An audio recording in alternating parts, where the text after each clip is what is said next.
qui pour succéder Antonio Guterres à la tête de l'ONU? Parmi les 4 candidats en lice, Macky Sall, l'ancien président sénégalais qui entend se présenter comme celui qui pourra porter la voix du Sud global, est en ce moment même en plein grand oral devant l'Assemblée générale des Nations unies à New York. Je vous propose d'en écouter un extrait.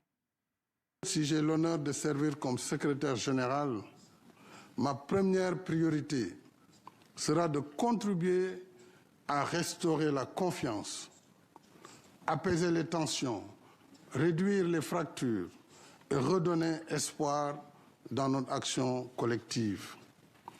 Comme le veut la Charte des Nations unies, je serai un secrétaire général impartial qui parle à tous et qui écoute tous. Je serai un secrétaire général qui rassemble, un secrétaire général bâtisseur de ponts entre les nations, entre les cultures et les civilisations, entre l'Est et l'Ouest, entre le Nord et le Sud. J'engagerai sans délai une diplomatie préventive plus active dans l'alerte précoce, la médiation, la coopération entre les nations. 3 heures donc pour convaincre, pour défendre son parcours, exposer sa vision de l'organisation et convaincre sur sa capacité à diriger l'institution. Mais comment cette candidature est-elle accueillie au Sénégal? Dakar, où l'on retrouve notre correspondante Alison Fernandez. Alison, cette candidature semble diviser l'opinion chez vous.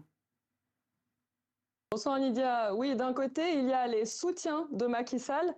Hier, à la veille du grand oral, il a reçu le soutien de 285 personnalités sénégalaises, anciens ministres, députés ou encore élus territoriaux qui estiment que l'expérience du président sénégalais pourrait faire la différence dans cette course très disputée, notamment son parcours sur la scène internationale à la tête de l'Union africaine et de la CEDEAO.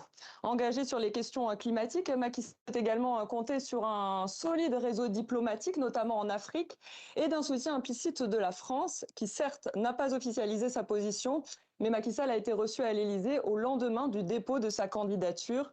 Notons enfin que cette candidature a été portée par le président burundais, qui assure actuellement la présidence en exercice de l'Union africaine. Et visiblement, ce n'est pas un avis partagé par tous, Oui, parmi les principaux handicaps, le refus des autorités de Dakar, son propre pays, de soutenir Macky Sall, une position ayant entraîné dans son siège l'Union africaine. 20 des 55 États membres ont émis des objections.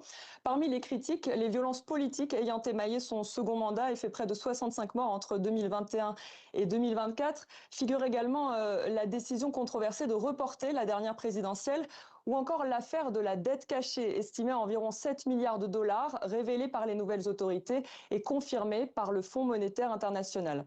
Enfin, Lydia, il existe un principe de rotation géographique qui voudrait que ce soit au tour de l'Amérique latine de prendre la tête des Nations unies, mais cette tradition n'est pas toujours respectée. Notez qu'après ce grand oral, il faudra attendre au moins jusqu'au mois de juillet pour connaître le successeur d'Antonio Guterres, qui prendra ses fonctions le 1er janvier 2027.